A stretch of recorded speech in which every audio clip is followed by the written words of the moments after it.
Hello! Welcome to Percussion for Band Directors. This YouTube series is going to be aimed at you, the band director, who may have not had a ton of help in the percussion pedagogy class. So today we're going to be talking about tuning drums, specifically drum sets in your jazz band. Before we get into that, I'm going to show you how to make a really quick and easy drum dial so that you can put it on each lug and it'll give you a reading, so it'll kind of help you out a little bit, and it's so easy to make. So you're going to go to Harbor Freight or Amazon, although you shouldn't give Amazon your money at this point, and you're going to get this dial indicator, and it's only 10 or 15 bucks. And then you're going to go to Home Depot and get this wood block. This is just, it was like $2, and the hole was not pre-drilled, so we need a big old drill. Okay? So after you get this, by the way, you can use a hockey puck as well. A lot of people will do that. So you're just going to drill a hole so that the stem will fit in. And then once you have that, you're going to squeeze it in. Once you have that, you're going to squeeze it in.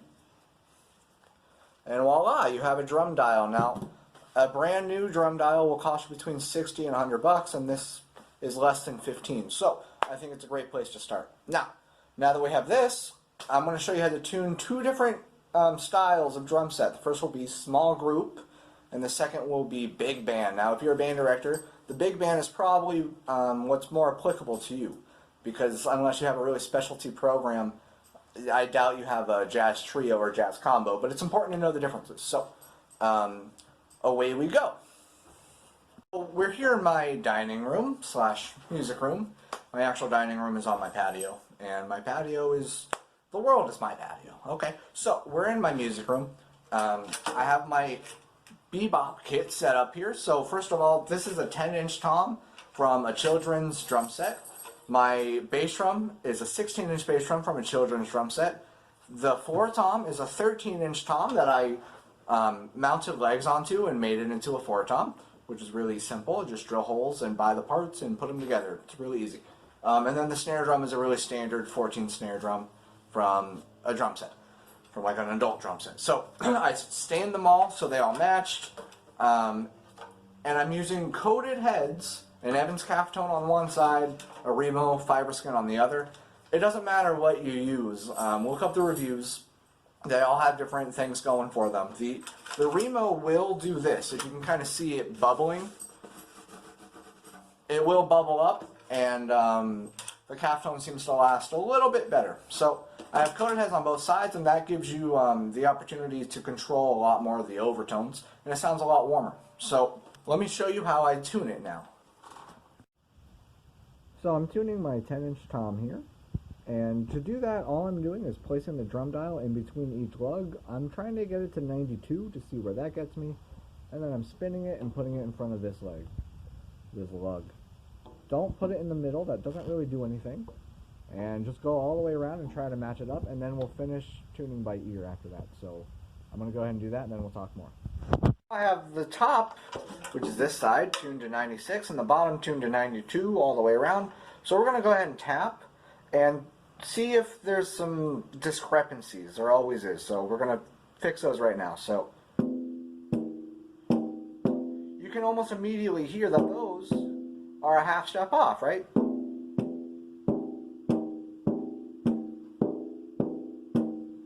So I'm going to go and tweak, singing the pitch I actually want, and then it'll actually resonate and truly be in tune. So I'll do that with the bottom side and the top side. We'll see where we're at.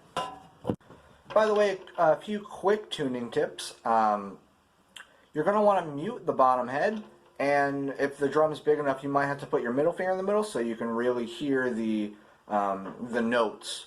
The other thing, on a drum with an even amount of lugs, this one has an odd amount because it's so small, but a lot of times if you'll tune this side closest to the camera, it'll actually bring up this side further away from the camera. So that's just something to think about. Bob Gatson has a lot of nice videos on that. It's called opposite tension tuning or something like that. Okay, so let's go ahead and listen. You can kind of hear how that's like a half step apart.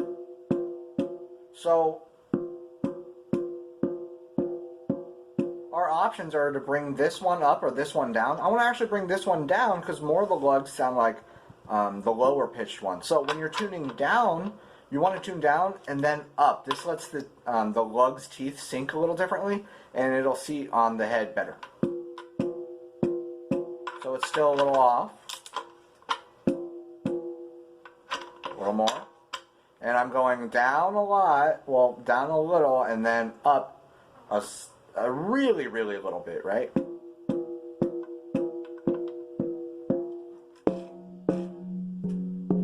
So right now I have both heads at about the same pitch, but a lot of people will want to tune the top head up so it does a little pitch bend, which is common in jazz. Woo! All right, but all in all, I think this drum is tuned up and ready to go. So now we just have to figure out a little muffling. So if you want to muffle as easily as possible, all you have to do is go to the dollar store and pick up a sticky hand and cut it up. Now you have, for $1, you have a ton of moon gels. It's the same exact material, and it's way cheaper, and you can cut them up so that you have different sizes, and you can control it a lot more. So here's what it sounds like with 2. Here's what it sounds like with none. So, you know, it's up to you. Maybe just one medium-sized one would be good for this drum. And experiment with where you put it. It changes a lot.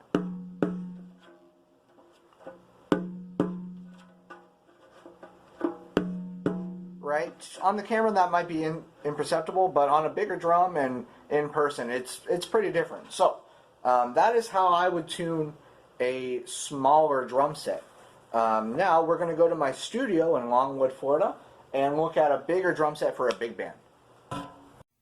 Alright, so we're here in my studio in Longwood, Florida, and I'm just going to show you the approach I use for big band tuning. So first of all, I'm using bigger drums. The sizes on this kit are fusion sizes, so 10-inch tom, 12-inch tom, 14-inch 4-tom, and a 16-inch 4-tom. Now, I might not use all of those on the gig, but I'll probably use the bigger sizes. Okay, so I'm using clear heads, a double ply on top, and a single ply on bottom. With the other drum set, I use 2 coated heads. But for a big band, you want lower tuning. So clear heads, double ply. And all you have to do to tune it is after you've finger tightened and you've put on a new drum head, you're just going to put your fist in the middle and tune just past where it starts wrinkling, and then maybe a little bit above that. And then to muffle it, you're going to go out. A set of these studio rings will be $10 maybe. And if your middle schoolers don't walk off with them, it'll be the best $10 you ever made. So put the studio ring on and you get a really low, thumpy kind of sound. And that, if you'll listen to guys like Tommy Igoe and the Groove Conspiracy, you'll hear this this contemporary big band sound where it's lower pitches and they're really got a lot of depth to them. So that's kind of the difference between the big band tuning and the small group tuning. And like I said, if you're a middle school or high school director, you probably want the big band tuning for more things, right? Don't crank up your coated heads on your drum set and expect your big band to sound good, right? So that's about all I've got for you. I'm going to show you some videos side by side with this very drum set and the drum set I showed you before in those different situations. So thank you so much for watching. I'm going to be putting out more of these videos, and I really need ideas, guys. So if you have anything that you need discussed and you didn't feel like you got maybe in college you just never learned, or something you're facing every day and you need help on it, go ahead and ask. I'd love to make a video about it. So thank you for watching. Have a good day.